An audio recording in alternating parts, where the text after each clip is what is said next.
오늘 함께 읽으신 본문의 말씀을 가지고 이 한 해도 복음의 은혜가 가득합니다 라는 제목으로 여러분과 함께 말씀의 은혜를 나누기를 원합니다. 오늘 저의 그 설교의 목표는요, 우리가 또 이 한 해를 살게 되지 않습니까?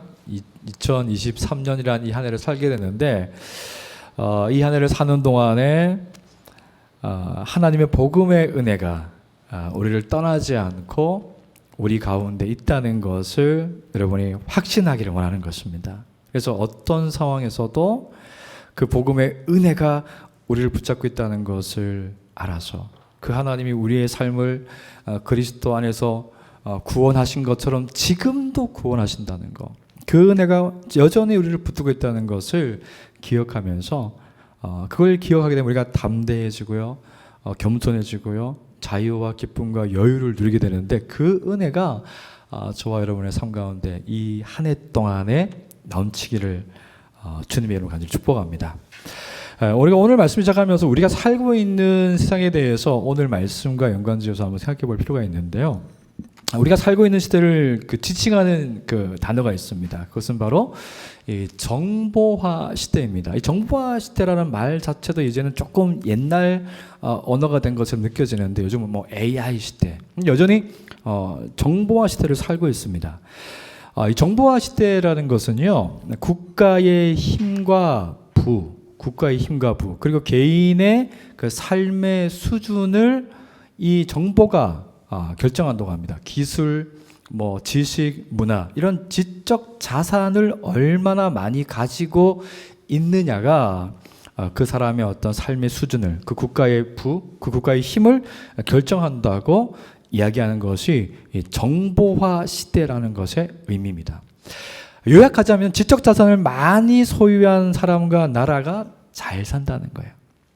그래서 나라마다 개인과 국가 경쟁력을 키우기 위해서 초중고, 대학교, 심지어 평생 교육이라는 단어까지 붙여가지고 이 교육의 열을 올리면서 많이 아는 것이 최고의 덕목인 것처럼 우리 내리에 새기고 있습니다. 아는 것입니다. 여러분 어떻게 생각하십니까? 이 아는 것이 정말 힘이라고 생각하십니까? 이 아는 것이 힘이라고 말하는 이 시대의 어떤 이 경향이, 이 흐름이 가지고 있는 문제는 없을까요?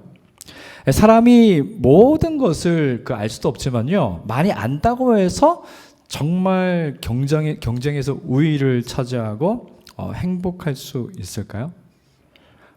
제가 얘기해드리는 이 제임스 왓슨이라는 박사님의 이야기를 들어보면요, 그것이 아니라는 것을 알 수 있습니다. 이 제임스 왓슨이라는 박사님이요, 그 인간의 그 유전자, 그 DNA의 어려운 얘기지만 이중 나선 구조를 이렇게 연구하는 박사입니다. 근데 이분이 2007년에 자기가 79세가 되었을 때 자신의 유전자를 분석해서 그 게놈을 해독해서 그 네이처라는 학술지에다가 논문을 제공했어요. 근데 그 인간 게놈 프로젝트를 주도했던 이 왓슨이 그 논문을, 연구 결과를 제공했던 이유가 뭐냐면요, 유전자 정보를 비교하면 질병을 규명하고 예방하고 치료하는데 유용할 것이라고 생각하기 때문에 그것을 이제 연구 결과를 이제 공개한 것이죠. 그런데 왓슨 박사가 그 유전자를 연구하면서 한 가지 공개하지 않은 유전자가 있었습니다. 그 유전자가 뭐냐면요, APOE라는 유전자예요. APOE. 이 APOE라는 유전자는 2형, 3형, 4형이 있는데요, 이 APOE 유전자는 쉽게 말해서 변이 유전자예요. 변이 유전자. 그런데 이 변이 유전자를 가지고 있으면요, 알츠하이머, 그러니까 치매에 걸릴 확률이 높아지는 거예요. 그 APOE라는 유전자 변이가 우리 몸에 하나가 있으면은 일반인보다 치매에 걸릴 확률이 4배가 높아진대요. 그런데 그 변이 유전자가 2개가 있으면요, 12배가 높아진대요. 근데 왓슨이 자신의 유전자를 해독해서 공개할 때 APOE 유전자에 대한 정보를 빼는 조건으로 연구 결과를 제공했다는 거예요. 정말 흥미로운 것은요, 실제로 왓슨 박사 자신도 APOE 변이 유전자가 있는지 없는지 알려고 하지 않았대요. 유전자를 자기 유전자를 이렇게 연구하면서도 APOE 유전자가 있는지 없는지 그걸 아예 알고를 하지 않았대요. 왜 그랬을까요? 만에 하나 APOE 유전자가 있다는 것을 알게 되면요, 남은 여생을 내가 치매에 걸릴지도 모른다는 공포 때문에 살 수 없었기 때문이라고 이야기합니다. 만약 여러분이 그 APOE 유전자를 검사한다고 하면은 여러분은 그게 그 변이 유전자가 내 안에 있는지 없는지 알고 싶으시겠어요? 모르고 싶으시겠어요? 중요한 것은요, 치료할 방법이 없다는 거예요. AP 유전자가 우리 몸에 있어도 치료할 방법이 없대요.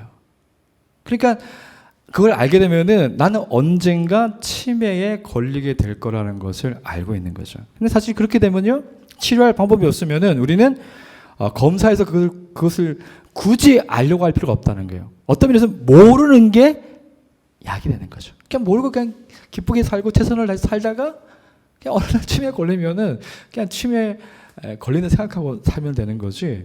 그게 그 변이 유전자가 내 안에 있다고 생각하면요, 늘 내가 언제 치매에 걸릴지 모른다는 생각에 붙잡혀서 살게 된다는 거죠.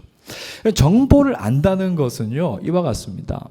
아무리 고급 정보, 최신 정보, 많은 정보를 습득해도 그 정보를 사용할 수 있는 능력이 없거나 정보가 주는 문제를 해결할 능력이 없으면요, 아는 것이 힘이 아니고요, 독이 됩니다. 아는 게 힘이 아니고 독이 되어버립니다. 차라리 모르는 것이 행복할 수 있습니다. 여러분, 이 시대의 문제는 지적 자산을 많이 보유한 사람이 경쟁에서 이긴다는 슬로건을 걸었지만요, 많은 정보에 비해 정보 해결 능력이 우리에게 없다는 것을 이야기하지 않습니다. 여러분, 그 많은 정보를 듣는데 그 많은 정보를 다 해결할 수 있습니까? 감당할 수 있습니까?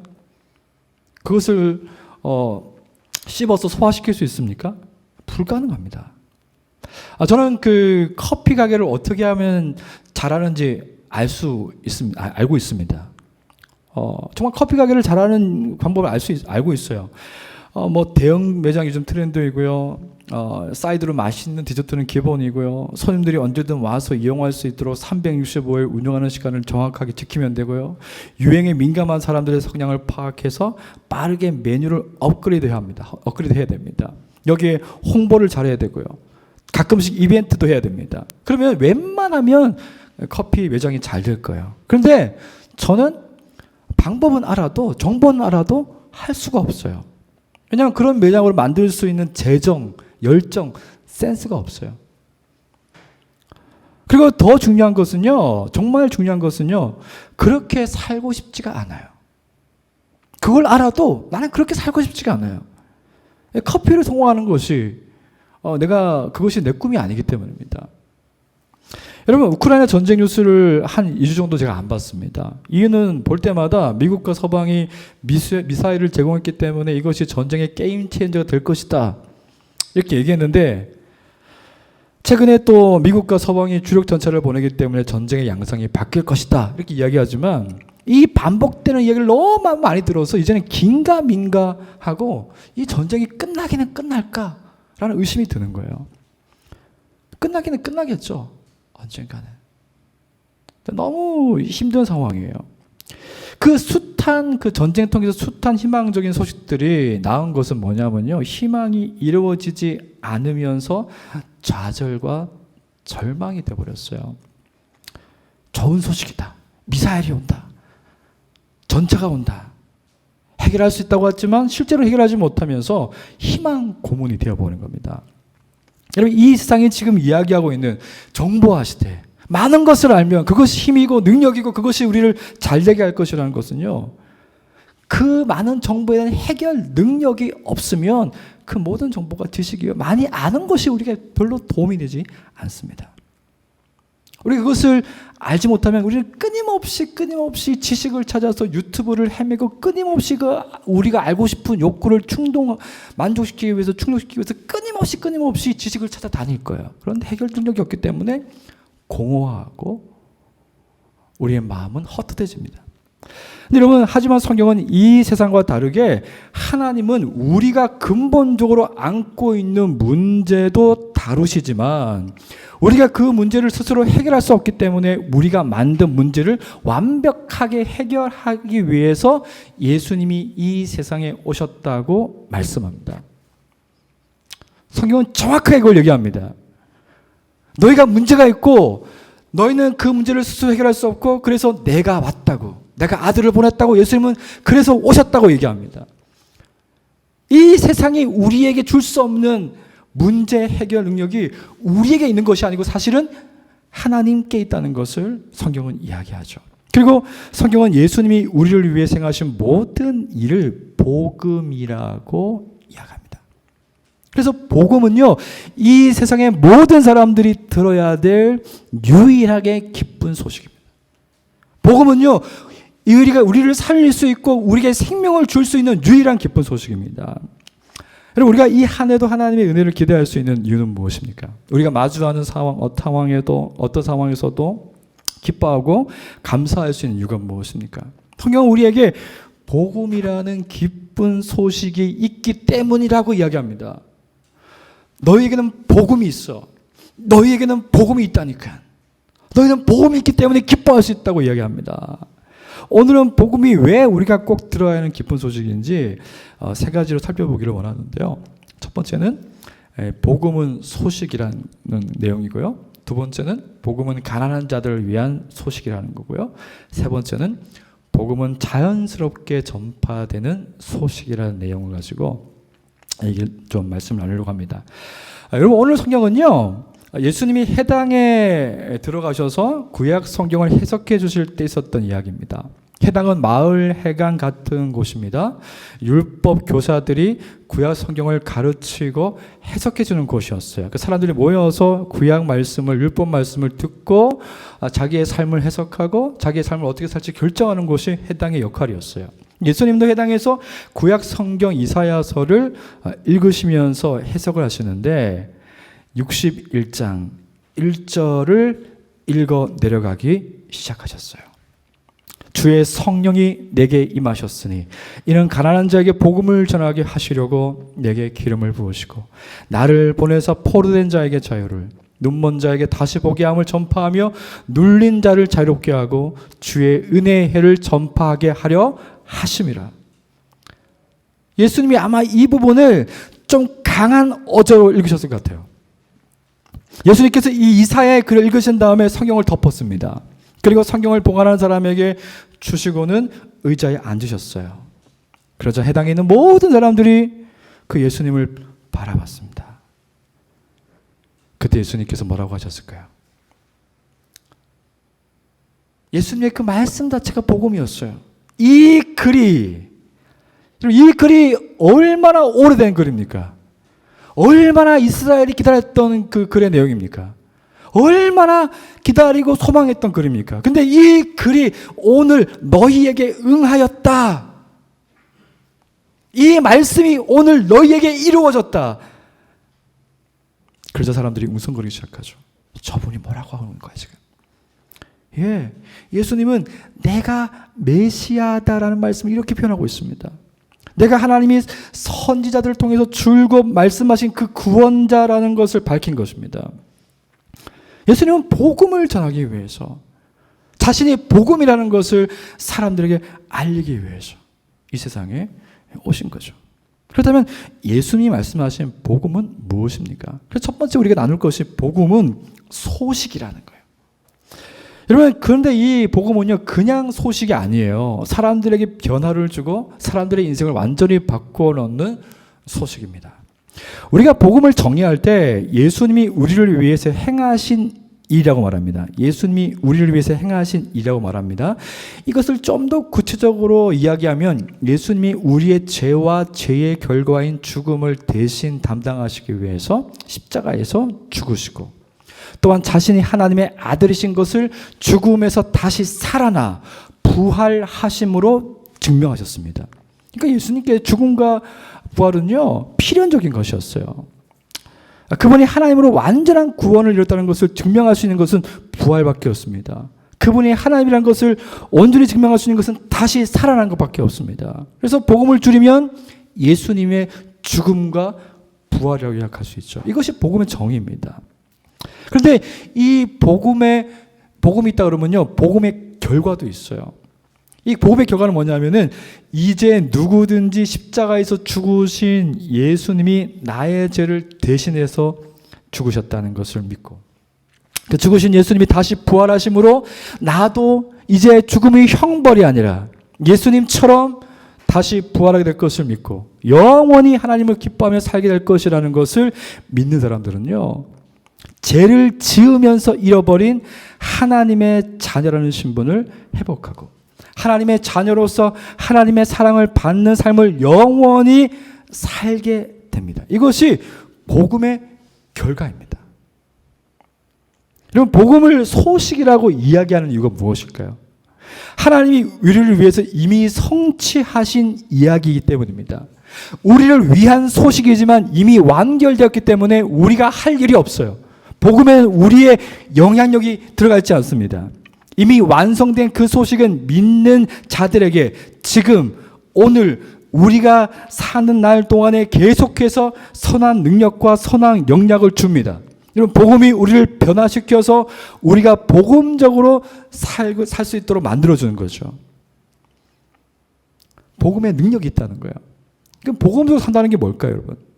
복음이 선포되었어요. 그 예수님이 십자가에 죽으시고 부활하셨어요. 그것이 선포되었어요. 그걸 통해서 선한 능력이 나타난다는 그러는데 그것을 통해서 우리가 변한다는 것을 복음적인 삶이라고 그러는데, 그렇다면 복음적인 삶은 무엇일까요? 아시는 것처럼 그 기원전 490년에 그리스 아테네 군대가 마라톤 평원에서 그 페르시아 대군의 침공을 막아내고 승리했습니다. 마라톤 평원에서. 그리고 그 승정보를 그리스 사람들에게 전하기 위해서 40km를 쉬지 않고 달렸던 사람이 필리피데스입니다. 여기서 복음은요, 그리스가 페르시아와의 전쟁에서 승리했다는 게 복음이에요. 승리했다는 거예요. 그리고 사람들이 그 복음적으로 삶을 바뀌었다는 것은 그 승리의 소식을 들었던 사람들이 전쟁이 장기화될 것을 대비해서 음식을 쟁여놨어요. 보관해놨어요. 그런데 그 음식을 풀어서 축제의 음식으로 사용합니다. 그리고 혹시 전쟁에 져서, 그 평원에서 전쟁에 져서 성이 함락될까 봐 피난 보냈던 여자들과 아이들 그리고 노인들이 다시 성으로 복귀합니다. 돌아옵니다. 이처럼 이렇게 행동에 변화가 일어나는 것이죠. 예수님이 우리를 위해서 죽으시고 부활했다는 소식이 전해지고 그 소식을 듣고 믿는 사람들은요, 나의 죄의 문제가 해결됐기 때문에 내가 다시 하나님의 무한한 사랑을 받는 자녀가 되었다는 신분의 회복, 그리고 실제로 하나님의 사랑이 지금 내 삶에서 나타날 것이라는 기대 때문에 행동의 변화가 일어난다는 거예요. 하나님 나를 사랑하시기 때문에, 그분이 나를 사랑하시기 때문에 지금도 그 사랑이 나타나기 때문에, 그것을 기대하기 때문에 내 삶의 행동의 변화가 일어난다는 거예요. 내가 죄를 지어서 하나님의 사랑을 받지 못한다고 생각하며 살았을 때는요, 예수님이 나의 죄의 문제를 해결하지 못했다고 생각했을 때는요, 항상 모든 것을 내가 다 감당해야 된다고 생각했어요. 모든 짐을 내가 다 져야 된다고 생각했습니다. 근데 이제 주님께서 내 모든 죄의 문제를 해결하시면서 이제 내가 모든 것을 해결하지 않아도 돼요. 나는 이제 하나님의 자녀가 되었어요. 그분의 사랑을 조건 없이 받을 수 있는 존재가 되었어요. 그러니까 내 삶은 완전히 바뀐 것이죠. 그 변화된 것을 인식하면서 우리가 하나님을 기대할 때 우리의 삶의 형태가 바뀐다는 거예요.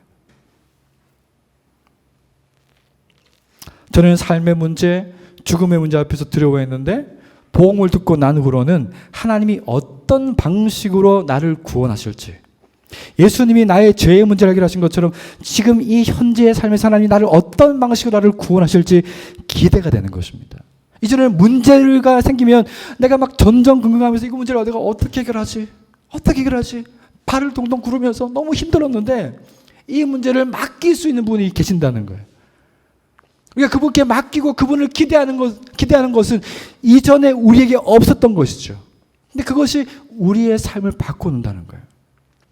이제는 죽음이 두려운 것이 아니라 완전하신 하나님을 영원히 누리는 본향으로 가는, 통과하는 문이라는 것을 확신하고 담대하게 죽음을 직면하게 된다는 것입니다. 이 복음이 우리에게 가져다 준 것은 우리의 삶을 해석하는 방식이 완전히 달라졌다는 것을 의미합니다. 그래서 복음을 듣는 사람들, 복음 자체이신 예수님을 만난 사람들은요, 하나같이 모두 변화를 경험했어요. 사람들의 시선을 피해서 아무도 사람들이 다니지 않는 그 정오의 뜨거운 해를 피해서 사람들이 다니지 않으니까 그 시간에 사람들을 피하고 싶어서 우물가에 물을 길러 왔던 그 사마리아 여인. 근데 그 여인이 예수님을 만났을 때 어떻게 됐습니까? 그 물동이를 내팽개치고 마을로 뛰어들어가서 사람들을 피하고 싶어서 그 시간에 나왔는데 사람들 뛰어들어가서 내가 메시아를 만났다고 고백합니다. 그게 복음의 결과죠. 그게 복음적인 삶입니다. 우리가 예수님을 만나면, 복음을 만나면 그렇게 바뀐다는 거예요.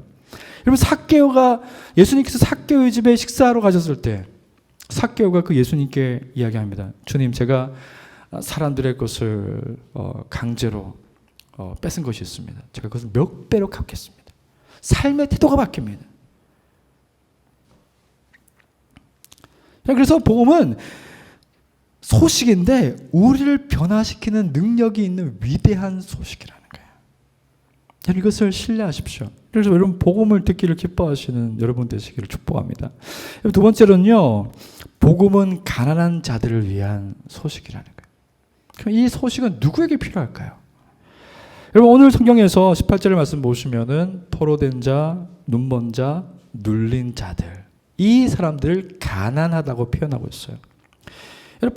포로되었다는 것은 묶여있다는 것을 뜻하죠. 억울하게 억압당하는 사람의 뜻도 있지만 하나님의 값없는 은혜를 모르는 사람들은 돈의 포로가 되고 건강 염려의 포로가 되고 지위와 명예가 자신을 보호해 줄 수 있다는 집착 때문에 그것들의 포로가 됩니다. 자신이 어디로 가는 것이 되려 자신을 속박하는 삶을 사는 사람들이 포로된 자들입니다. 나를 구원할 수 있다고 믿는 것을 따라 사는데 오히려 그것에 속박되는 거예요. 오히려 그것에 구속당하는 겁니다. 이것이 포로죠. 눈먼 자는 시력을 잃었다는 의미도 있지만 하나님을 아는 지식이 없고 영의 눈을 잃어버려서 자신의 영적인 상태가 죄로 영원한 형벌을 당하고 있다는 것을 모르는 사람을 말합니다. 눌린 자는요, 깨어진 사람이라는 뜻이에요.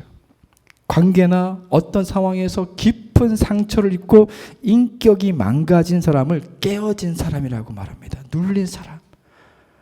상처가 쉽게 해결이 안 돼요. 여러분, 가난한 사람은 돈이 없는 사람이 아니라 이렇게 다양한 의미를 가지고 있습니다. 그리고 이 가난한 사람들은 바로 저와 여러분, 우리 자신이죠. 여러분, 복음을 모를 때 내가 바로 그 가난한 사람인 것을 아는 것이 얼마나 중요한지 모릅니다. 내가 가난하다고 인식하는 사람만이 복음이 전해질 때 수용할 수 있기 때문이죠.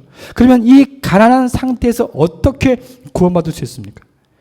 이 세상의 모든 종교는요, 네가 열심히 노력해서 그것이 금욕을 하든 고행을 하든 네가 최선을 다해서 구원을 이루어야 한다고 가르칩니다.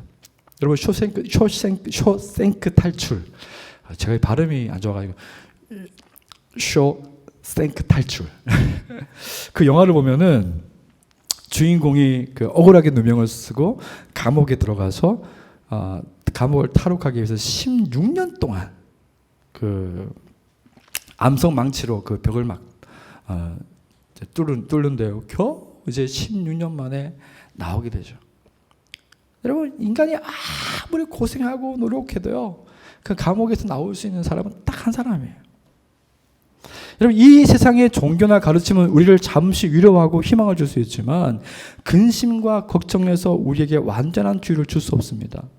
돈이 많고 적음에 때로는 상관이 없어요.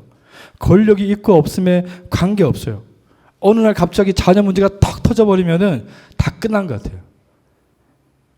삶의 모든 여정에서 일어나는 그 치열함, 이 전쟁 같은 삶에서 누가 우리를 자유할 수 있습니까? 대출금, 관리비.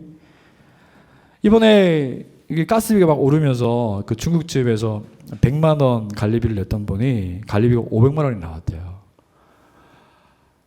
그래서 가스를 손님이 올 때까지 틀고 안 틀다가 손님이 오면 틀어가지고 또 공기를 데우고 그렇게 살고 있다.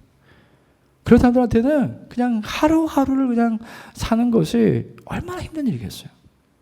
그런데 가난한 사람이 복음을 듣게 되면 자유를 얻게 된다는 거예요. 가난한 사람이 복음을 듣게 되면 자유를 얻게 되는데, 제가 예전에 저희 CTC에서 저희에게 그 새가족 교육을 시켜주는 새가족 교육을 시켜주겠다고 하셔가지고 이제 한 목사님 교회에 방문을 했어요. 근데 그 목사님께서 그 교회 자매님 이야기를 하셨는데, 그게 어떤 얘기냐면은 자매님이 불신자였어요. 근데 이제 남편이 교회를 다니니까 이제 또 시어머니를 따라서 이제 교회를 출석했는데, 어느 날 대표 기도를 시키니까 놀래가지고 그 길로 교회를 안 나오신 거예요. 그러다가 이제 둘째를 놓고 가만 생각해 보니까 내가 아이를 위해서 해줄 수 있는 게 기도밖에 없다는 생각이 들어가지고 다시 교회를 찾아오신 거예요. 그래서 그때 그 길을 시작해서 이제 믿음이 생기고 신앙생활을 하게 됐어요. 그런데 둘째가 생후 20개월이 됐을 때 둘째가 뇌암에 걸린 거예요. 머리를 열어서 살려보려고 애를 썼지만 결국 아이는 죽었습니다. 목사님은 그 자매가 이제는 신앙을 버릴 것이라고 생각했는데 그 자매에 대한 놀라운 이야기를 들었습니다. 어떤 얘기냐면 아이가 그 죽기 직전에, 소천하기 직전에 그 자매가 아이를 안고 어린이 찬양을 불러주는데 그걸 옆에서 듣고 있던 친정엄마는 여전히 예수님을 안 믿었어요. 그 아이를 붙잡고 찬양을 불러주고 있는 그 딸을 보면서 엄마가 야, 이 미친년아! 뭐 하는 거야? 그 막 소리를 질렀대요. 그런데 그 자매가 엄마의 손을 뿌리치면서 모르면 가만히 있어! 그랬대요. 그래서 계속 찬양을 불러줬대요. 그 아이의 장례가 끝난 후에 목사님께 자매가 그때 일을 이제 이야기했대요. 자기가 그때 찬양을 한 이유가 뭐냐면은 아이를 하나님이 받아달라고 이렇게 기도하고 있는데 그때 방 안이 말할 수 없는 환한 빛으로 가득 차면서 천사들이 자신과 함께 그 방에 있음을 너무 확연하게 느꼈대요. 그래서 주님 마치 이 자리에 계시는 것처럼 느껴져서 찬양을 부르면서 내 아이를 주님께 맡기는 그런 시간이었대요. 그러니까 그 충만한 은혜 가운데 있는데 엄마가 야, 이 미친년아! 그러니까 모르면 가만히 있어! 그랬던 거죠. 그렇게 아이를 잃었지만 엄마는 아이가 천국에서 하나님 품에 안겨있다는 확신을 가졌습니다. 이 자매님이 복음을 듣게 되죠. 복음을 통해서 그리스도가 나의 생명이 되시고 죽음에서 나를 살리셨다는 것을 알고 내 아이를 살리고 영원히 내 아이가 그 하나님 곁에서 산다는 것을 알게 되니까요. 이 자매는 아이가 비록 소천했지만은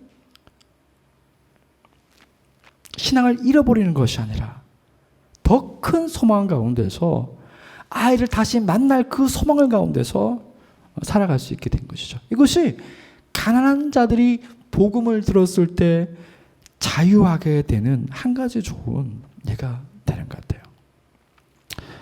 그럼 세 번째로 복음은 자연스럽게 전달되는 소식이라는 겁니다. 그럼 말이 제가 복잡하게 들릴 수 있지만 우리가 이것을 꼭 명심했으면 좋겠습니다.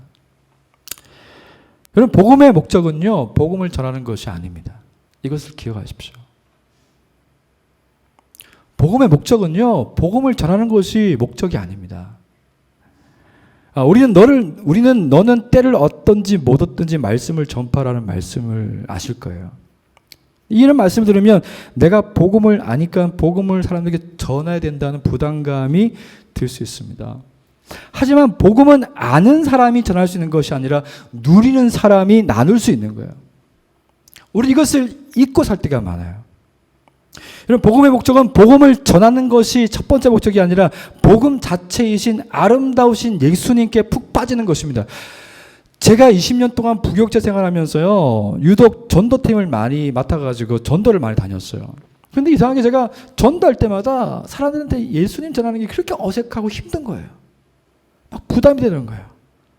입이 안 떨어지는 거예요. 그러니까 저는 처음에는 저 자신을 보면서 내가 되게 내성적인 사람인가 생각했어요. 그런데 나중에 알게 됐어요. 내가 복음으로 충분하지 않구나. 내가 예수님으로 충분하지 않구나.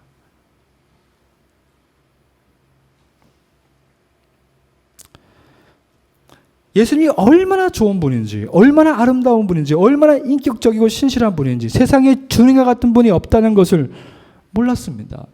솔직한 고백입니다.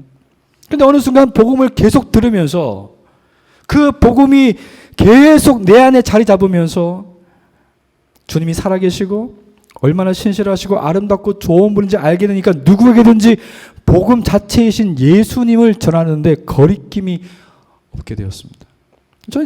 저는 부족하고 저는 죄인이고 저는 흠이 많아요. 저는 그럼에도 불구하고 아름다우신 예수님을 전할 수 있어요. 저를 전하는 게 아니니까요.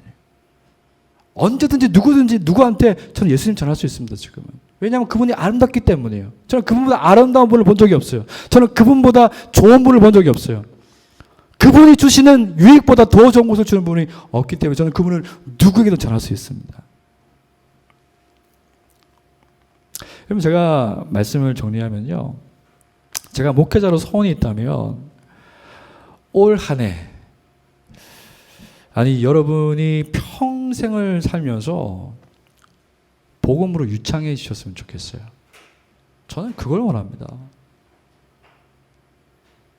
우리 자리를 채우고 우리가 더 큰 건물로 옮겨가고 저는 그걸 원하지 않습니다. 그게 제 목적이 아닙니다. 정말 제가 목회자로 소원이 있다면요, 여러분이 복음으로 유창해지셨으면 좋겠어요. 시간이 걸리더라도 당장 유창해지진 않지만은 여러분이 복음을 누렸으면 좋겠어요. 예수님을 누렸으면 좋겠어요. 예수님의 생명이 여러분과 연합되어서 여러분이 예수님을 정말로 깊이 경험했으면 좋겠어요. 여러분, 예수님의 복음을 유창해지면요, 이 생을 사는 동안에 만나는 모든 일에 대해서 복음으로 해석하고 복음 안에서 하나님이 이루실 일을 기대할 수 있습니다. 심지어 어떤 때는 내 머리로 전혀 이해가 안 되는 일을 만나도 복음이 되시는 예수님을 신뢰하기 때문에 이해가 안 되는 일에도 하나님을 신뢰하며 하나님이 이루실 일을 기대할 수 있어요. 여러분, 이제 곧 봄이 옵니다, 여러분. 작년 12월에 동지가 지났으니까 낮의 해가 점점 길어지고 있고 따뜻한 봄 기운과 함께 다시 만물이 살아나고 춤을 추는 봄이 옵니다. 봄이 오면 겨울 옷을 집어넣고 봄 옷을 꺼내고 봄 단장을 하듯이 우리가 복음에 유창해지면요, 복음이 우리를 언제나 하나님 곁에 붙어 있도록 만들 것입니다. 그렇게 되면 사람들이 겨울이었던 우리가 봄으로 바뀌었다는 것을 보고 그 이유가 궁금하겠죠. 그래서 복음은요, 전하는 것이 첫 번째 목적이 아니라 유창해지는 거예요.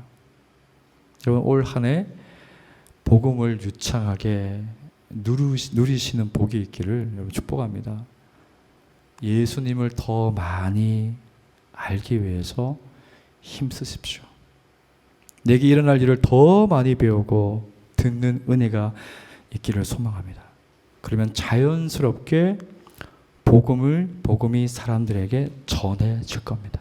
자연스럽게 어느 순간 내가 예수님을 자랑하고 있을 거예요. 그게 복음을 선포하는 거죠. 지금 같이 한번 우리가 기도했으면 좋겠습니다.